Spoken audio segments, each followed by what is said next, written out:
Bom, nós estamos estudando sobre as doutrinas da graça, que nós já vimos duas delas, tá?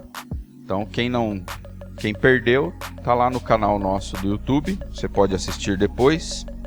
E hoje nós vamos tratar sobre a terceira. E o que tem a ver as doutrinas da graça? Ela tem a ver com este acróstico da tulipa, em inglês tulip, né? Que é representado também pelo símbolo da nossa igreja. Para quem não sabe, o símbolo da nossa igreja é uma tulipa, certo? E nós já meditamos sobre depravação total, eleição incondicional, e hoje nós vamos ver sobre expiação limitada. E como nós temos feito já nos outros encontros, nós vamos fazer hoje da mesma forma. As perguntas ficam para o final. Porque como está sendo gravado, então você deixa para fazer a sua pergunta no final, tá? E é bem provável que às vezes até a sua pergunta é respondida ao longo da aula. Então isso é legal também. Então você pode anotar, né? Pense bem pode ficar à vontade para perguntar, mas vamos deixar para fazer depois que a gente concluir aqui, tá? Então vamos lá. Expiação limitada. Primeiro ponto é o que significa a palavra expiação. A palavra expiação, o significado básico é cobrir, tá? Em Gênesis 3:7 diz: os olhos dos dois se abriram e perceberam que estavam nus. Então juntaram folhas de figueira para cobrir-se. Aqui está falando da queda sobre Adão e Eva, depois que eles comeram do fruto. O que aconteceu? Eles tentaram fazer uma expiação para si mesmos. O homem tentando salvar a si mesmo. Então eles se cobriram com folhas de figueira. Mas a gente sabe que isso aí foi inútil. Então Gênesis 3:21 diz: o Senhor Deus fez roupas de pele e com elas vestiu Adão e a sua mulher. Essa palavra vestiu é expiou, cobriu eles. Então nós já começamos a perceber que a expiação deve ser feita pelo próprio Deus. Deus deve fazer a expiação. E uma outra coisa que nós percebemos na expiação é que tem que haver derramamento de sangue. Tem que haver morte. Então Deus mata um animal, tira sua pele e faz roupas para Adão e Eva. Bom, outro significado da palavra expiação também pode significar uma dívida que é paga. Portanto, ela é coberta. A dívida foi coberta. Uma ilustração, por exemplo.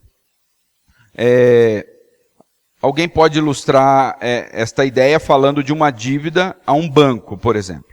Se uma pessoa é incapaz de fazer o pagamento da dívida que ela deve ao banco, e se um amigo vai lá voluntariamente e paga esta dívida por ele, então esta dívida está coberta. E o homem está livre de toda obrigação. Então essa é a ideia também de expiação. Alguém paga uma dívida que você tinha. Essa dívida sendo paga, esta dívida está coberta. Um outro significado para a palavra expiação é reconciliar, unir algo que estava dividido. Então, expiação, a ideia de expiação ela é ampla. Pode significar cobrir, ter a sua dívida paga, e pode significar também a união de algo que estava dividido. Esse é o nosso primeiro ponto. Então, o que significa a palavra expiação? O segundo ponto.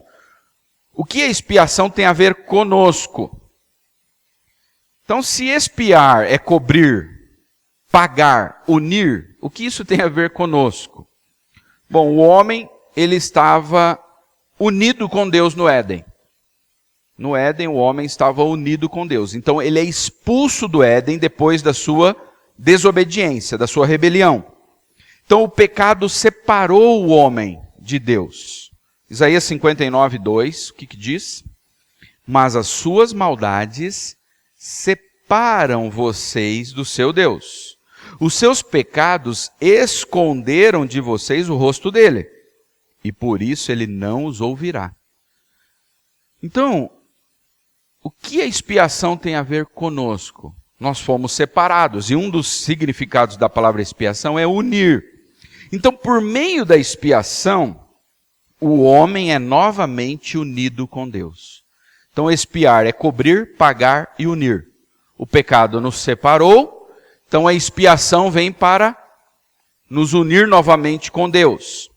Veja a oração de Jesus por seus discípulos, João 17, do verso 20 ao 21. Não rogo somente por estes, está falando dos discípulos, mas também por aqueles que pela sua palavra hão de crer em mim, para que todos sejam um, como tu, ó Pai, o és em mim, e eu em ti, que também eles sejam um em nós. A união novamente. Para que o mundo creia que tu me enviaste. Então o desejo de Deus é unir o seu povo novamente a ele. Este povo que foi separado por causa do pecado. Então expiação significa cobrir, pagar uma dívida e reconciliar.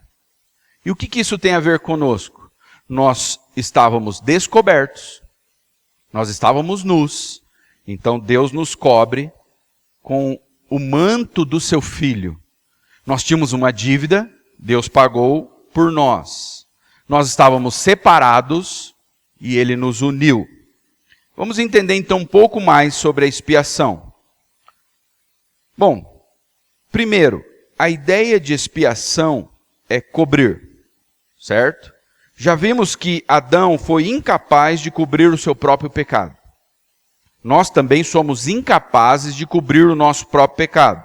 Olha o que diz Isaías 59, do verso 2 e depois o verso 6. Verso 2, as suas maldades separam vocês do seu Deus, e os seus pecados esconderam de vocês o rosto dele, por isso ele não os ouvirá. Agora olha o verso 6. Suas teias não servem de roupa. Elas não conseguem cobrir-se, eles não conseguem cobrir-se com o que fazem. Suas obras são más, e atos de violência estão em suas mãos. Então nós, de acordo com Isaías aqui, nós somos incapazes de cobrirmos a nós mesmos. Mas a graça de Deus, com a graça de Deus, Ele nos cobre com a sua justiça. Isaías 61, 10. É grande o meu prazer no Senhor. Regozija-se a minha alma em meu Deus, pois Ele me vestiu com vestes da salvação. Então quem nos veste é Deus. Então a expiação, quem promove é Deus. E sobre mim pôs o manto da justiça, qual noivo que adorna a cabeça como um sacerdote, qual noiva que se enfeita com joias. E essa ideia de cobrir está em toda a Bíblia. Nós vamos ver no Éden, Adão sendo coberto, Adão e Eva, eles sendo cobertos por Deus. Vocês se lembram da parábola do filho pródigo? Quando ele chega em casa, o pai diz: preparem a melhor roupa para ele. Existe também a parábola do banquete, do casamento, onde o próprio convidado, aquele que recepciona, ele oferece roupas adequadas para as pessoas estarem na festa. E no final da história, lá em Apocalipse, João ele tem uma visão de um povo que está vestido também. E ele explica, ele fala sobre esta roupa. Ele fala: eu vi uma multidão com vestes brancas lavadas no sangue do Cordeiro. Então veja, no Éden, o homem está nu, Deus o cobre. Apocalipse termina mostrando o povo de Deus vestido com vestes brancas lavadas no sangue do Cordeiro. Essa ideia, então, de cobrir está em toda a Bíblia, certo? Uma outra coisa que nós precisamos aprender sobre a expiação é que ela foi vicária. O que isso quer dizer? A palavra vicário quer dizer substituto, em lugar de. Então, a morte de Cristo foi uma morte vicária, uma morte em lugar de. Foi uma morte de substituição. Ele morreu em lugar de. Certo? A morte de Jesus, ela foi vicária, tal, e o Antigo Testamento ensina que o sacrifício ele era vicário. Todo sacrifício era feito em lugar do pecador. Olha Levítico 1:4. Porá a mão sobre a cabeça do animal, do holocausto, para que seja aceito como propiciação em seu lugar. Então, como que o israelita fazia?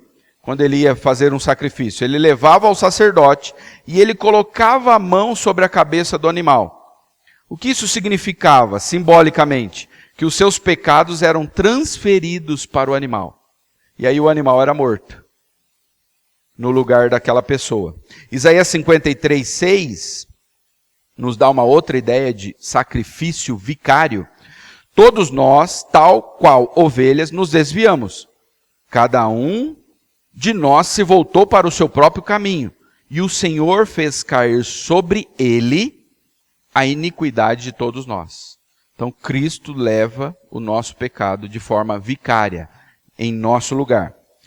Isaías 53:12 diz: Por isso eu lhe darei uma porção entre os grandes, e ele dividirá os despojos com os fortes, porquanto ele derramou a sua vida até a morte.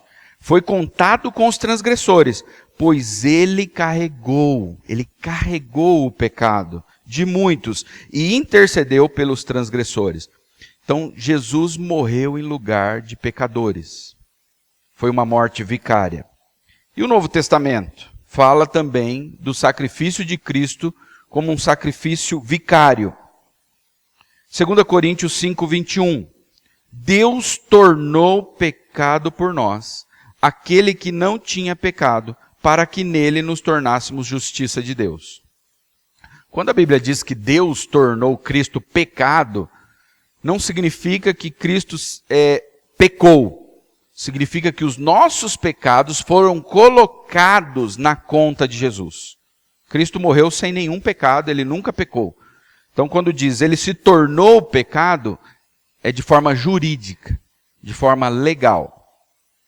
Gênesis 3:13. Cristo nos redimiu da maldição da lei, quando se tornou maldição em nosso lugar. A palavra vicário é em lugar de. Então Cristo se tornou maldição em nosso lugar, de forma vicária. Pois está escrito, maldito todo aquele que for pendurado no madeiro. 1 Pedro 2:24.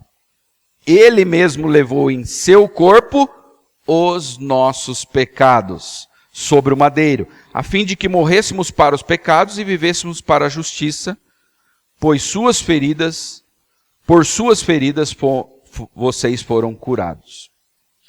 Agora uma declaração do pastor John Piper sobre a morte de Jesus.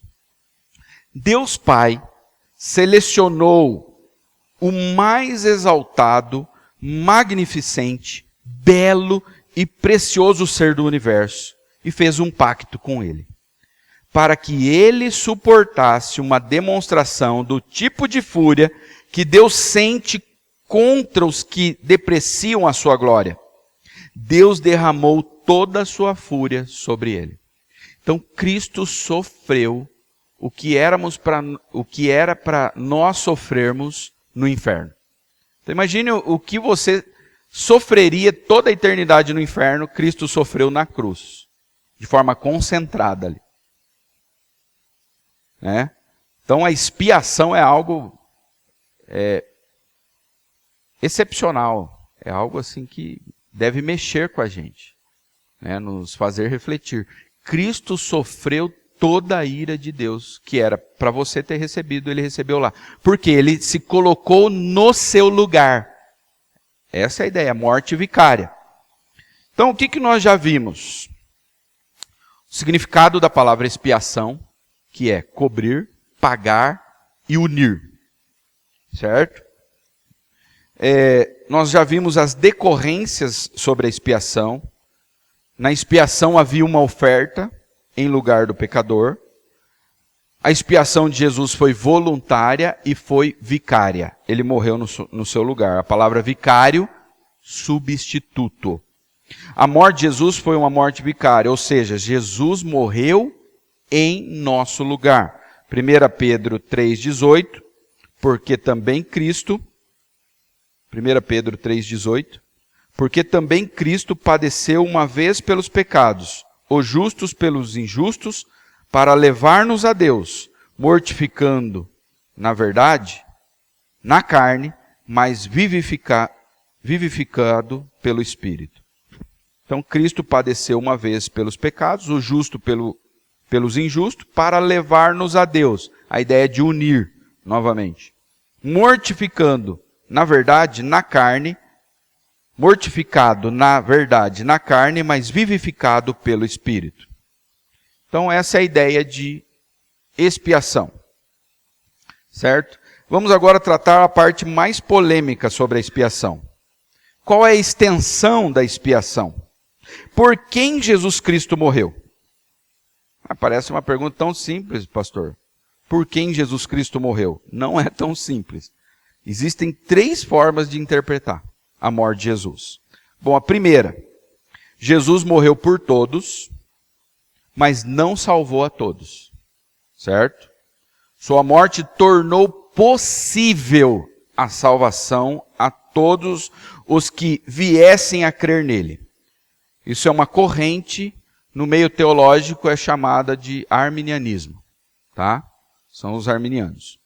Então, eles creem que Jesus morreu por todos, mas a morte dele não salvou toda a humanidade.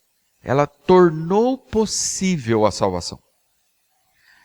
A segunda corrente é, Jesus morreu somente pelo seu povo eleito. A morte de Jesus não tornou possível a salvação. Sua morte salvou. Essa é conhecida pela teologia reformada, que veio lá da reforma protestante. Tá? Existe uma terceira corrente e ela tem sido muito difundida em nossos dias. Jesus morreu por todos, logo todos serão salvos. O inferno estará vazio. Certo? Nós usamos o termo expiação limitada. Não é o melhor termo para o que Cristo fez na cruz. O melhor termo seria expiação definida ou expiação particular, tá? Porque limitada dá a ideia assim de que o sangue de Jesus não seria capaz de salvar todo mundo. Mas nós sabemos que o sangue de Jesus é poderoso para salvar quantos universos existissem de pessoas pecadoras. Se existisse 1 milhão de universos, o sangue de Jesus, ele tem poder para salvar 1 milhão, infinitos universos, certo? Então não tem limite para o sangue de Jesus. Mas a questão é, quando Jesus veio a este mundo, ele veio para morrer por toda a humanidade? Ou ele veio para morrer por um povo particularmente seu? O que a Bíblia diz? Primeiro nós vamos ver textos que falam que Jesus morreu por todos, certo? 1 João 1,29. No dia seguinte, João viu Jesus aproximando-se e disse, vejam, é o Cordeiro de Deus que tira o pecado do mundo. Certo? João 6,33. Pois o pão de Deus é aquele que desceu do céu e dá vida ao mundo. João 6,51. Eu sou o pão vivo que desceu do céu. Se alguém comer deste pão, viverá para sempre. Este pão é a minha carne que eu darei pela vida do mundo.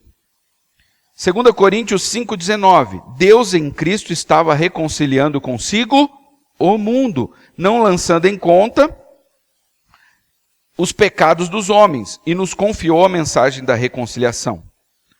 1 João 2,2.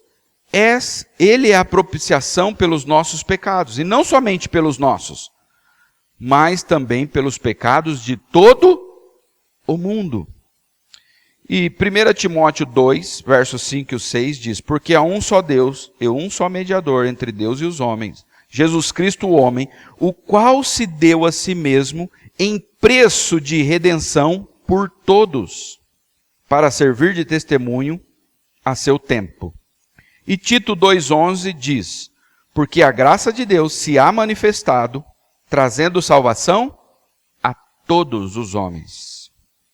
Bom, estes são os textos, tem outros, mas eu peguei a maioria deles, que falam sobre a morte de Jesus, que a morte de Jesus foi para todos, ou para o mundo.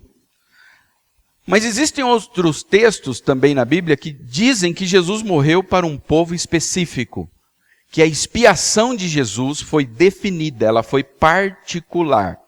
João 10:11. Eu sou o bom pastor. O bom pastor dá a sua vida pelas ovelhas. Ele não morreu pelos bodes. Certo? De acordo com esse texto.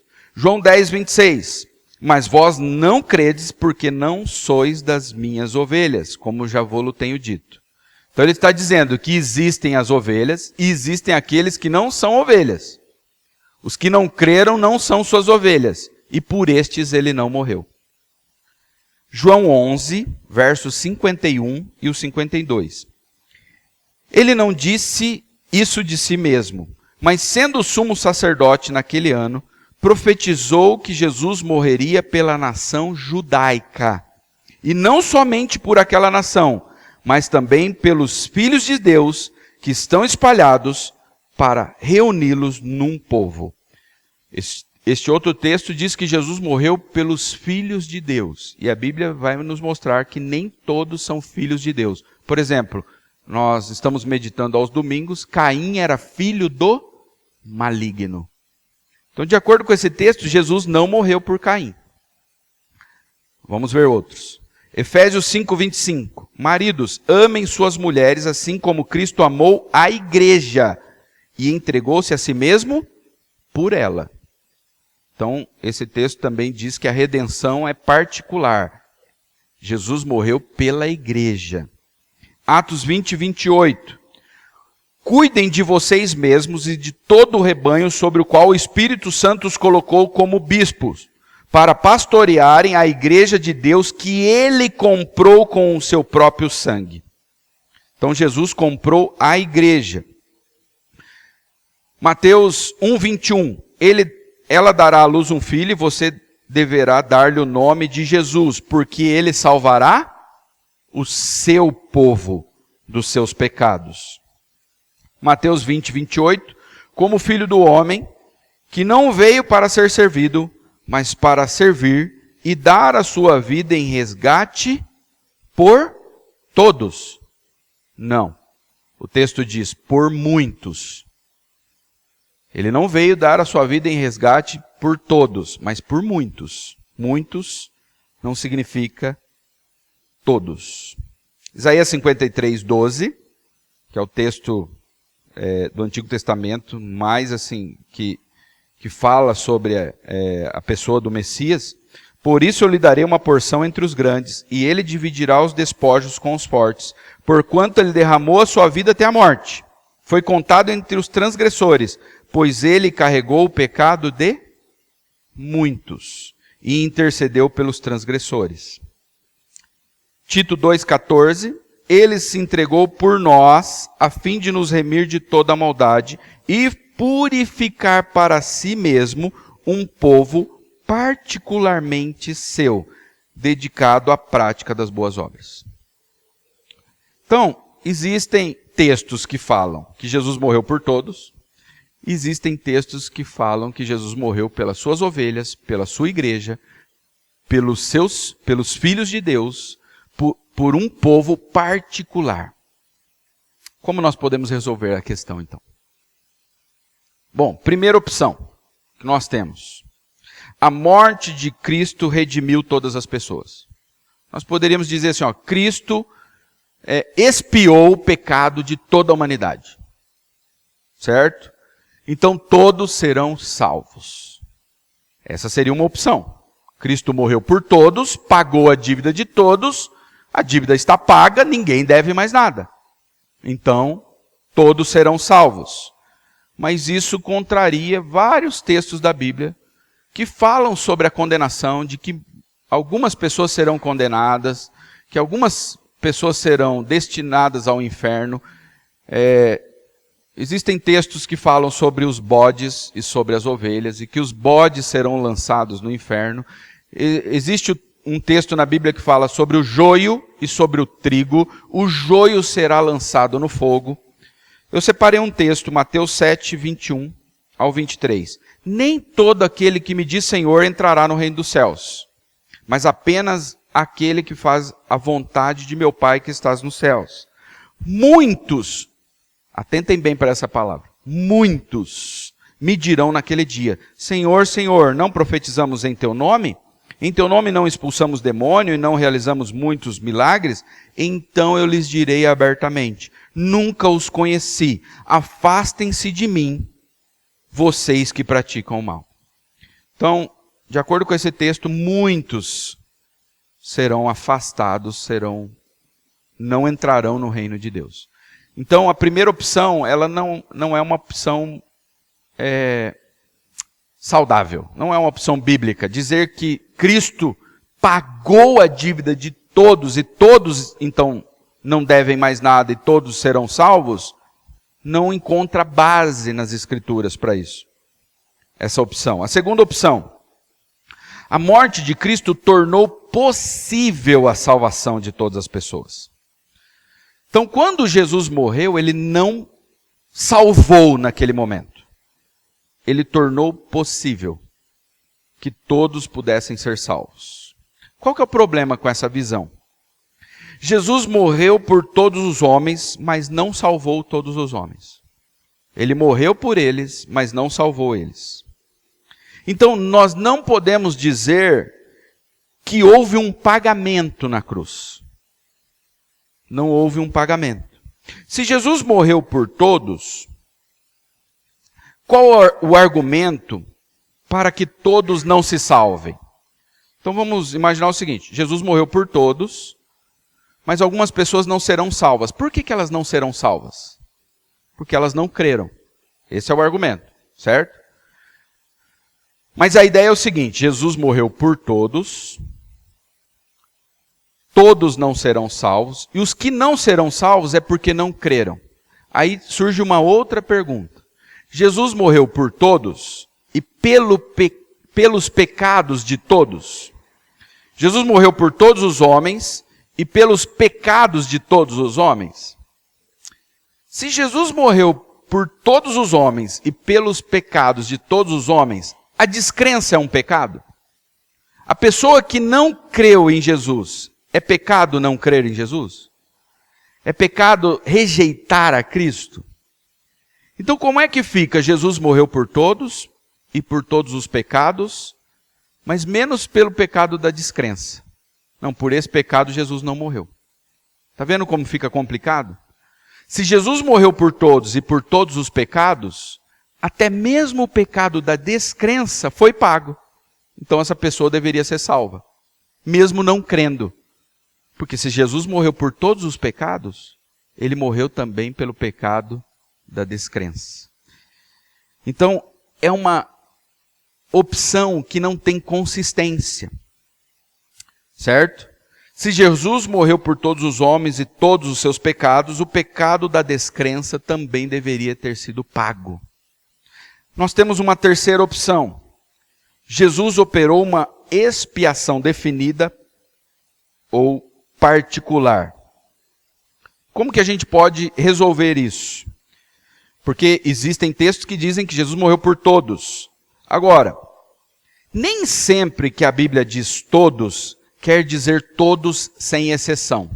Eu vou dar um exemplo para vocês. Marcos 1, do verso 4 ao 5. Apareceu João Batista batizando no deserto e pregando o batismo de arrependimento para a remissão dos pecados. E toda a província da Judéia e os de Jerusalém iam ter com ele, e todos eram batizados por ele no Rio Jordão, confessando seus pecados. Bom, de acordo com esse texto, todos da província da Judéia e de Jerusalém foram até João Batista. E todos eles foram batizados. Sabe quem fazia parte dessa província? Herodes. Pôncio Pilatos. O sumo sacerdote, Anás e Caifás, os dois sumos sacerdotes. Eles foram batizados? Eles creram na mensagem de João Batista? Quando diz todos, quer dizer todos sem exceção? Ou todos quer dizer todos sem distinção? Foram ali ter com João Batista mulheres, crianças, homens, ricos, pobres, todos sem distinção ou todos sem exceção nenhuma? Então, nem sempre que a palavra todos aparece na Bíblia é todos sem exceção. Uma outra questão é a palavra mundo. Ah, ele morreu por todo o mundo. Toda vez que essa palavra aparece, quando fazendo uma referência à salvação,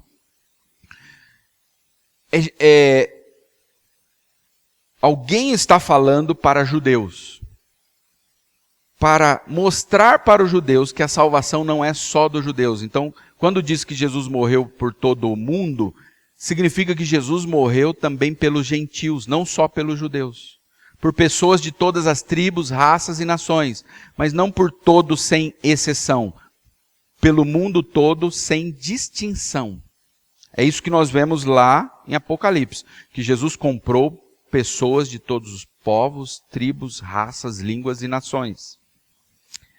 Olha o que diz Romanos 5, 17 ao 18. Se pela transgressão de um só a morte reinou, por meio dele, muito mais aqueles que receberam de Deus a imensa provisão da graça e a dádiva da justiça reinarão em vida por meio de um único homem, Jesus Cristo.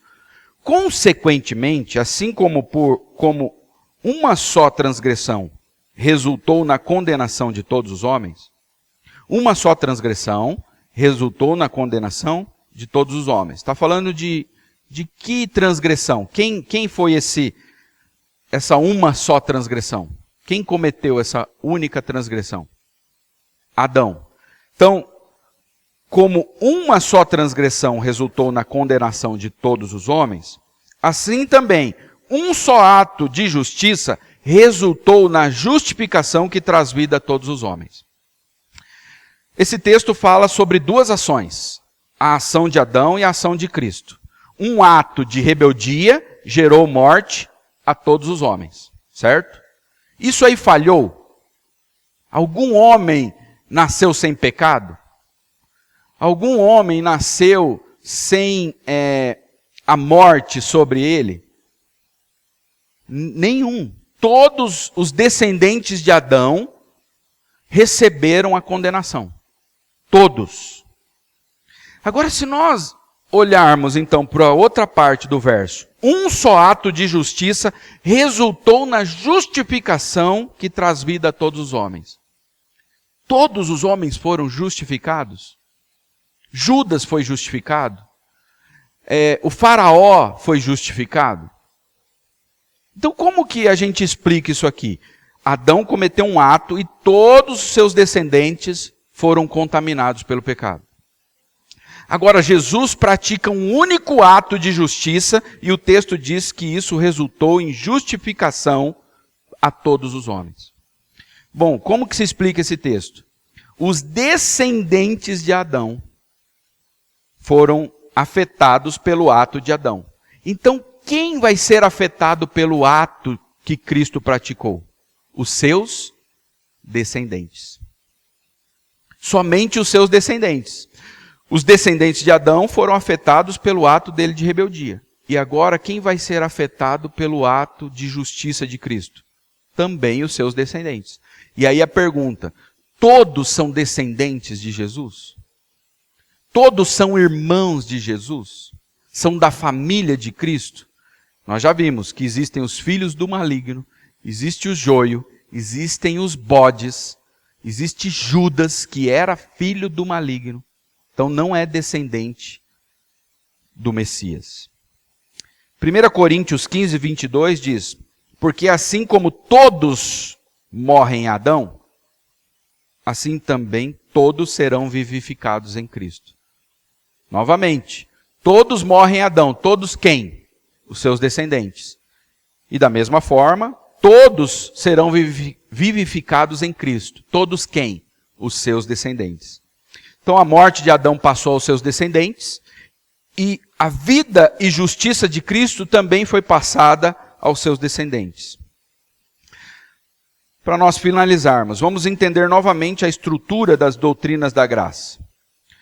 O primeiro ponto que nós estudamos aqui é chamado de depravação total, e também é conhecido como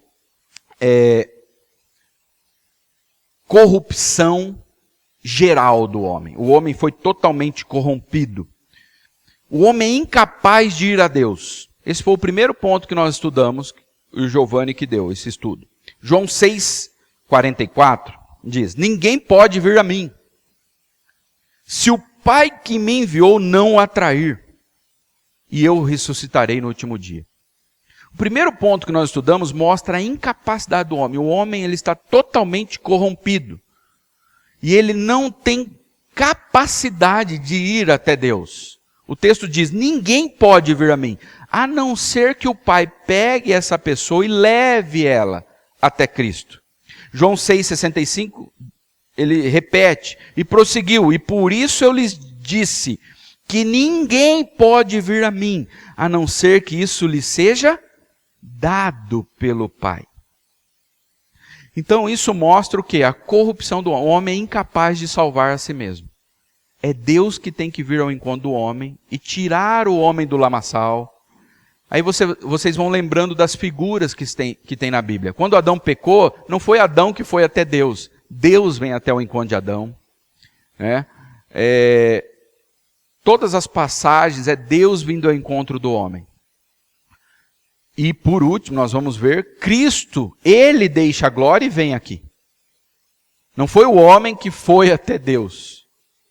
Deus deixa a sua glória e vem ao encontro do homem.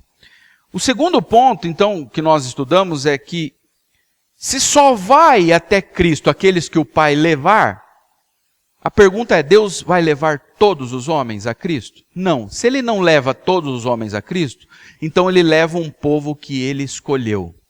Um povo particularmente seu. Atos 13:48. Ouvindo isso, os gentios alegraram-se e bendisseram a palavra do Senhor e creram. Todos. Quem creu? Todos os que haviam sido designados para a vida eterna. João diz: ninguém pode vir a mim, ninguém pode crer em mim. Então, como que nós cremos? Só vai crer quem foi destinado, designado para a vida eterna. Esse foi o segundo ponto. Tem o vídeo também, foi o Maurício que deu esse estudo. Aí então surge uma pergunta. Se Jesus tem um povo, se Deus tem um povo que Ele escolheu, seria coerente Cristo morrer por pessoas que Ele não escolheu? Se Ele tem um povo que Ele elegeu na eternidade, por que Ele vai morrer por pessoas que Ele não escolheu? Por que Ele morreria por Judas? Por que Ele morreria pelo faraó, por Caim? Cristo pagou pelo pecado do seu povo. Novamente, João 10, 25 e 26. Jesus respondeu: eu já lhes disse, mas vocês não creem. As obras que eu realizo em nome do meu Pai falam por mim mesmo, mas vocês não creem porque não são minhas ovelhas. Mas quem vai crer? Atos 13:48 disse: os que foram destinados para a vida eterna. João 10, 27 e 28. As minhas ovelhas ouvem a minha voz, eu as conheço e elas me seguem. Eu lhes dou a vida eterna e elas jamais perecerão. Ninguém as poderá arrancar da minha mão. Jesus disse: eu morro por minhas ovelhas. Eu não morro pelos bodes, eu morro pelas ovelhas. E João 17, 6 diz: eu revelei o teu nome Esse aqui é fantástico, esse texto. Jesus está fazendo a oração sacerdotal. Ele diz, eu revelei o teu nome. Para quem que ele revelou o nome? Aqueles que do mundo me deste. Então Jesus está dizendo para o Pai, Pai, eu revelei o teu nome, mas não foi para todo mundo.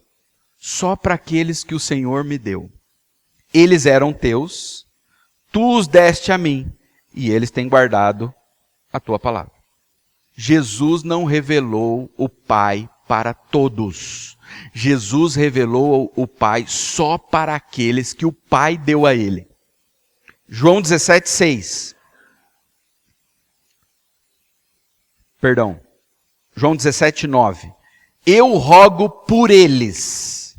Jesus está orando, ele diz, eu faço intercessão. Eu oro. Por quem Jesus ora? Essa é a pergunta. Aí ele mesmo responde, não estou rogando pelo mundo. Eu não intercedo pelo mundo todo. Eu não oro pelo mundo todo, mas por aqueles que me destes, pois estes são teus.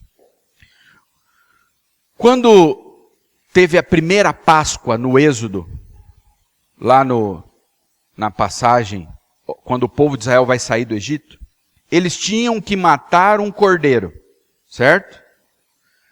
Porque o anjo da morte desceria no Egito.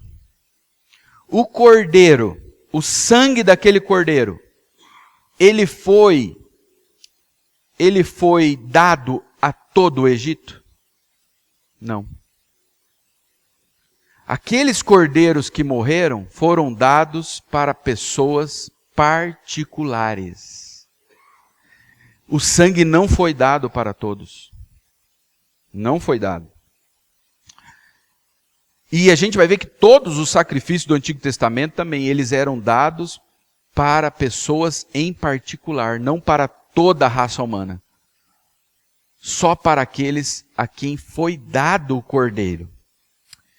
Observações finais. Lidar com a doutrina da expiação particular não é fácil. Não é fácil. É uma das doutrinas mais difíceis de aceitar, mas também é uma das mais difíceis de refutar. A dificuldade em lidar com a doutrina da expiação particular, ela é emocional. Qual que é o problema? Nós vivemos numa época em que há uma supervalorização do homem. Nós não suportamos a ideia de que Cristo não dê oportunidade de todos os homens serem salvos. Nós não suportamos essa ideia. Porque o homem é algo muito importante. Nós não aceitamos a ideia de que o homem não tenha essa oportunidade, todos os seres humanos. Mas a pergunta para nós nessa manhã é, todos os homens merecem a oportunidade de serem salvos? Se eles merecem, não é por graça. Se eles merecem, não é por misericórdia, é por mérito. Então, nesta manhã, nós temos duas opções. Primeiro, aceitar que Cristo tenha pagado por algo que ele não irá receber. Nós temos essa opção. Não, então Cristo morreu por todos. Ele morreu por todos, então o sangue dele foi derramado, o sangue dele pagou. Pagou por toda a raça humana. Mas ele vai receber toda a raça humana? Não, não vai. Então nós temos essa opção. Jesus morreu por todos, mas ele não vai receber por tudo aquilo que ele pagou. Isso é um problema. E aí eu pergunto para você nessa manhã, como você se sente quando você paga por algo e que você não recebe? Você já teve essa experiência? A gente tem essa experiência diariamente, todos os anos, quando nós pagamos nossos impostos. Nós recebemos por tudo aquilo que nós pagamos? Nós recebemos uma saúde de qualidade de acordo com o imposto que nós pagamos? Segurança, educação? Não. E a gente se sente mal, né? Mas nós queremos que Cristo aceite pagar e não receber. Nós não gostamos. Quando a gente paga, a gente quer receber pelo que pagou. Né? Quando você compra uma encomenda e vem faltando algo, você se sente lesado. Você fala, mas eu não comprei, eu comprei 2, veio um só. Você se sente mal. Agora, nós queremos que Cristo tenha pago por todos, mas receba somente alguns. A gente não vê problema, porque nós preferimos que o homem se sinta bem e que Cristo seja lesado. Olha o problema do humanismo nos nossos dias. A outra opção é que todos os homens tenham a possibilidade de rejeitar o pagamento de seus pecados, inclusive a descrença que Cristo realizou na cruz, e paguem novamente no inferno por aquilo que supostamente já foi pago na cruz. A outra opção é o seguinte: não, Cristo pagou, ele não vai receber tudo que ele pagou e mais. Vai ter pessoas no inferno pagando de novo. Porque o que é ir para o inferno? É pagar pelos pecados que cometeu. Mas se Cristo pagou pelos pecados que o homem cometeu, então se nós acreditarmos que Cristo pagou por todos, então vai existir pessoas no inferno pagando pela segunda vez. E aí nós temos um outro problema, de que Deus cobra de novo a dívida, que já foi paga. Se o sangue de Jesus pagou por todos os pecados, e vai existir pessoas no inferno, então Deus está cobrando de novo. Aí nós temos um outro problema. Nós fazemos de Deus alguém injusto. Deus está cobrando duas vezes por algo que já foi pago. Agora, o que diz João 19:30? Jesus disse: está consumado. Está pago. Tem uma terceira opção que eu não coloquei, é aquilo que Jesus fez na cruz foi eficiente, foi eficaz. Quem ele comprou, ele vai receber. Por quem ele pagou, essa pessoa não deve mais nada. E nunca mais vai ter que pagar de novo. A palavra está consumado é está pago. Jesus não disse hipoteticamente está pago. Supostamente, olha, né? Supostamente eu estou pagando. Agora, se eu vou receber e se a outra pessoa não vai ter que pagar de novo, aí já não depende de mim. Não foi isso que Jesus disse. Ele disse, está pago. Então, isso também nos dá um certo conforto. Em que sentido? Primeiro é pensarmos em nós nesta manhã. Pensar o seguinte: Cristo pagou por mim. Por que eu? Se eu não sou melhor do que nenhuma outra pessoa, por que Deus pagou por mim? Isso deve nos causar um assombro. Você está aqui nesta manhã e você creu em Jesus Cristo. E se você creu em Jesus Cristo, a Bíblia diz, nenhuma condenação há mais para os que estão em Cristo Jesus. Um outro conforto é que nós vamos pregar o Evangelho e aqueles que crerem terão seus pecados, eles têm os seus pecados pagos por Jesus. E nós vamos então na certeza de que existe um povo por quem Cristo morreu. Nós não sabemos quem são eles, mas nós sabemos que todas as ovelhas de Jesus vão ouvir a voz e vão vir. Então não depende de nós tentar convencer o mundo do pecado. Não está em nós os resultados. O nosso papel é anunciar o Evangelho. A fé vem pelo ouvir e ouvir a pregação. Mas o que nós sabemos? Nós sabemos que as ovelhas vão ouvir. Vão ouvir. Então, nós podemos com alegria ir ao mundo todo anunciando o Evangelho, sabendo que Deus tem ovelhas espalhadas por todo este mundo. E só estão esperando ouvir a voz, vinde a mim. Este é um consolo para nós. O consolo de que, por quem Cristo morreu, essa pessoa, ela vai até Cristo. Cristo não comprou só a salvação, Cristo também comprou a fé desta pessoa. Então, essa é a doutrina da expiação. Não é uma doutrina fácil de aceitar, mas também não é uma doutrina fácil de refutar. Que Deus nos ajude. Amém?